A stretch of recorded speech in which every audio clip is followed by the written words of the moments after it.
Hello everyone, this is Flammy. Welcome back. We are here with a pretty special video. We're reviewing the new update in all of its glory. It has now been released, it's been out for the weekend, and I'm here to let you guys know how all this stuff is going to impact the game. And in case you haven't found some of the smaller, sneaky things, well, I'll point some of those out to you as well.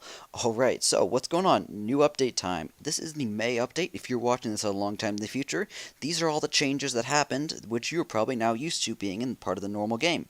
So we had a couple big things, but to start off, let's do the unusual things, which will not be mentioned in most of the change logs and stuff. So first of all, I'm going to move some buildings out of the way here, and I'll point out something pretty interesting. You see this little sort of gold plaque right here?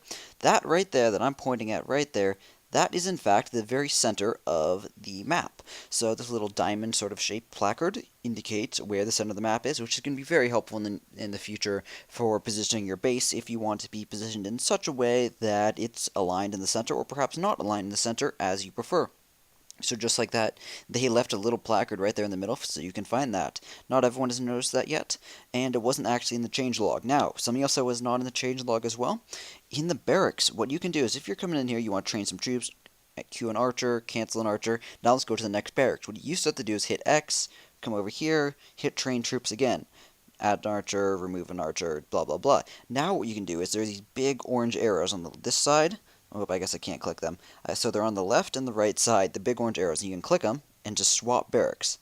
And they go through your dark elixir barracks as well as your spell factory, and then back to your first barracks again. So in this way, you can really quickly swap through all of them and just queue your troops, queue your spells, queue whatever's needed, and you won't forget anything by just using those arrows. It's also a lot faster than closing out, finding the next one, hitting train troops or train spells, whatever.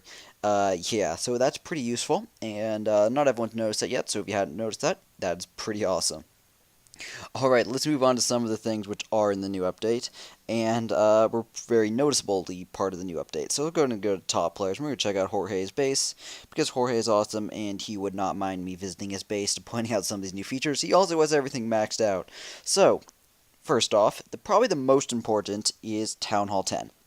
Town Hall 10 was certainly known before this update. It was sneaked and teased a bit, and even if it wasn't completely known, you could sort of predict it was coming relatively soon. In fact, I've been calling it'd probably come out in this update for a month or two now.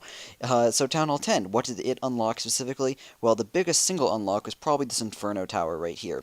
So Inferno Tower goes up to level 2 currently. Undoubtedly we'll have more in the future, but if I pull up its stats, look at this, 30 through 1,250 damage per second. What does that mean? Well, if you read the description down here, it means that as it does damage to one unit, it will start doing more and more and more damage.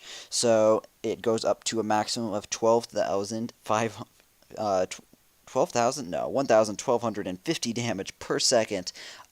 If the unit doesn't die. If it kills a unit, it moves on to the next one, but then it starts over with a low damage per second. So very interesting mechanics on that one.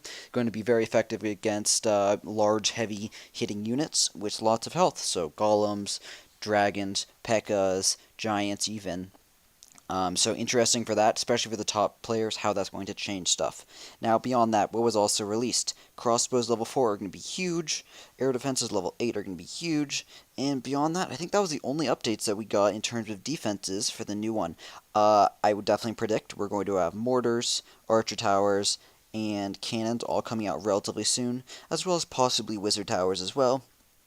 We might get a new clan castle eventually. We'll see about that. All those things have yet to come. Now, to afford some of these things, there was the question of how are you going to afford these new crossbows? What they did was they actually ended up making a lot of stuff cheaper. So I'm just going to go over those right now. They did a ton of stuff. So they decreased the healers stuff, so that's training, the housing space requirements, training time, and training costs. Decrease the heroes upgrade times, regeneration times, and upgrade costs on certain levels, not all of them. And then for golems, not level 1 golems, but you can see some golems over here on the right side. Let me zoom in on those guys. For the golems level 2, 3, and 4, they changed some of the training costs to decrease them and make them cheaper. Beyond that, they decreased the cost of Town Hall 9, so that's actually really affects me, so I'll head on home and show you that. Before, I believe it cost 4 million. Well, they've ended up changing that, so just in time for me to upgrade, it now only costs 3 million, and still gives all these awesome bonuses. Didn't change any of those. Beyond that, let's keep on going down the list here. They decreased the cost of the lab, increasing the lab itself, that is. So lab is now only 2.5 million when I believe it was maybe 4. A lot. It was a lot more before. So they decreased this for going up to level 5, 6, and 7. They also decreased the cost for the crossbows, level 2 and 3. And then air defense, level 7 got cheaper, and as well as decreased the cost of the Dark Elixir drill. So yes, that is the last one. Now, what's interesting here, especially with the crossbow, so level 3 crossbows had cost 8 million gold initially, which cost the total amount, 100% of 4 maxed out storages, which is the maximum number of storages that were in the game before. So when they announced level 4 expos, people were wondering, myself included, how they were going to handle this. Was there going to be a new storage? Was there going to be a new level to the storages? Were going to be multiple? We didn't know how it was going to be handled. Turns out they handled it by decreasing the cost. This was awesome, and everyone who doesn't yet have them upgraded is certainly happy. And in fact, everyone who's got them upgraded as well, the top players like Jorge, they're happy to have this as well, because think about it. So they did have to spend 8 million to get their crossbow level 3, right? Per one. Yes, but also now they only have to spend 8 million to get the next one as well. So instead of having to spend 12 million or something. So yes, they could have saved out if they'd waited, but they're top players. They didn't wait. But they certainly can't take advantage of the fact that the next update, the one they just got, that you saw Jorge's level 4 crossbows, they were cheaper. So that's awesome for them as well. Now, there were some other fun little things as well, beyond those sort of sneak peeks that I mentioned before. So I'll just run through all those as well.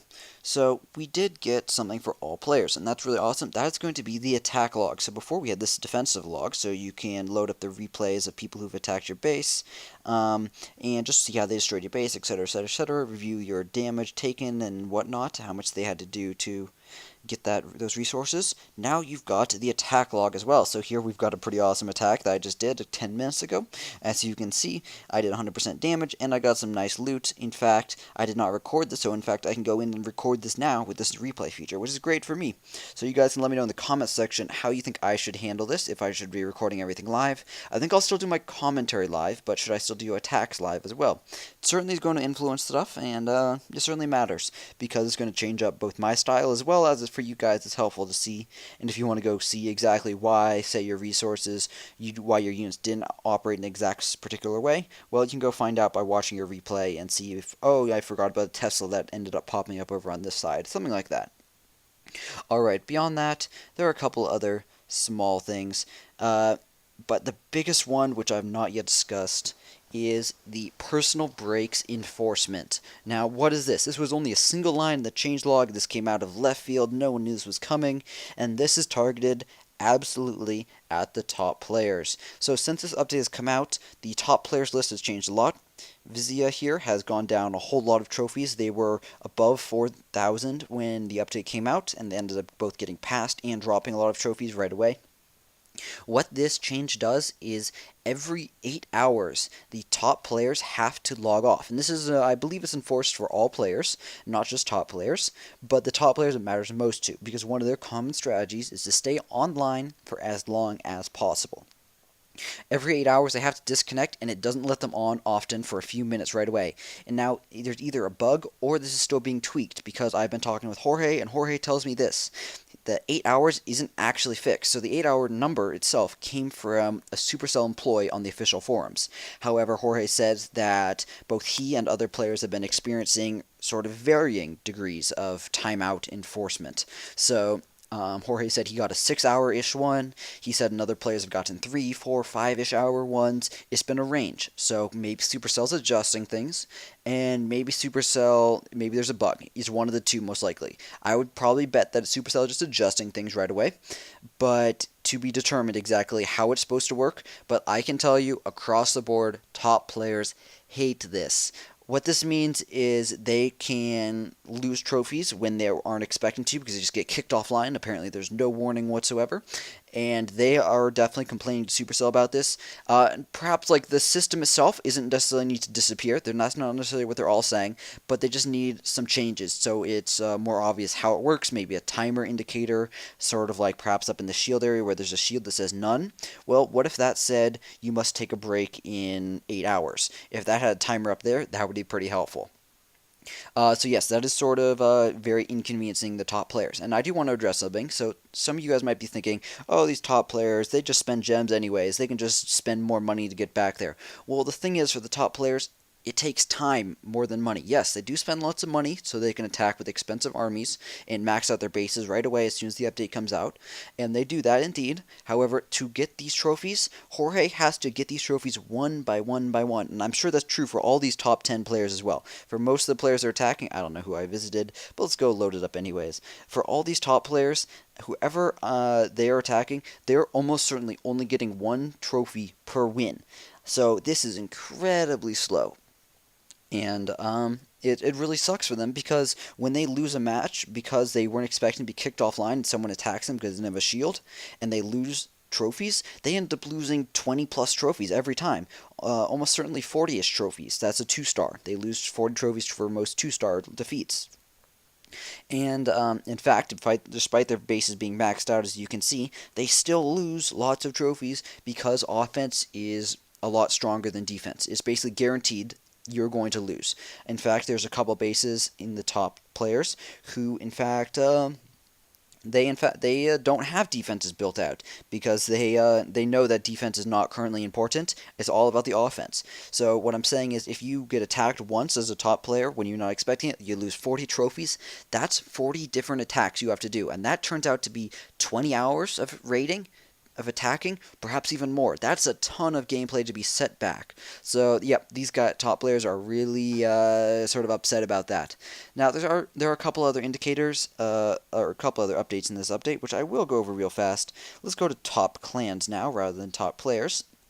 Let's go visit North 44. Now, something that's huge about this update is troops donated right here and troops received right here. So these two are just keeping track of how many troops are donated and received by this player during the 2-week section before it resets. And this is a pretty awesome update. So you might notice some unusual numbers up here with these troops donated, troops reset. That's because these players are jumping in and out of clans often. But the thing is, it's going to be great for most normal clans to keep track of activity and see who players are sort of leeching off the others. So that's a great change. I'm really happy to see that one. Now, there is another change, which I am going to show you how to do real fast. There is a change to when you're talking in either global chat or clan chat, there's a way to get smiley face characters. So I'm going to type in here, pull this up, and you see here, there's no indicator for alternative keyboards. I don't think I've enabled it. No, I haven't. So I'm going to show you on this iPad how you could enable it yourself. So I'm going to go ahead and hit the home button, and then we're going to go over to general settings. So right in here in settings, loading this up. It's a bit slow, as you can see. We're going to go over to, as soon as this loads, we're going to go over to keyboards, and I need to figure out where this is. I did this on my other one, but it's been a minute. So I think it's under here somewhere, under general. So keyboard, and then I think we got a keyboards, plural. International keyboards, that's it. Add a new keyboard, and we're going to add, it starts with an E, emoji, right here. You see this right that I've got selected? I'm just going to select that and add it. So now I've got English and emoji selected as my two keyboards. Now I can go back to game, hopefully this will work, and that will enable smiley faces in both global chat and clan chat. So these are pretty cool, and you've probably seen a lot of them lately, and in case you didn't know, that right there is how you enable smiley faces, because you've probably seen a lot of them. So just to go to settings, go to general, keyboard, keyboards, add a new keyboard, emoji. That's it right there. So yep, looks like I'm not going to be able to load back in game, just a little recording thing right here. That's why I want to do this last. Alright guys, thank you very much for watching. That's going to wrap it up for this update video. This has been the May update, in case you were not aware, and it had a lot of new stuff. Town Hall 10 was the biggest one, but a bunch of little changes which have been affecting lots of players across the board. So hope you guys enjoyed this little review. If you did not notice any of these, hope you were able to learn about them here now. There are a couple other small ones. You can comment in the comment section if I forgot any of them, and as well as tell me which of these updates, which of these little changes, which have been your favorite. Alright guys, thank you very much for watching. Hope you enjoyed. Have a great day, enjoy the new update, and clash on.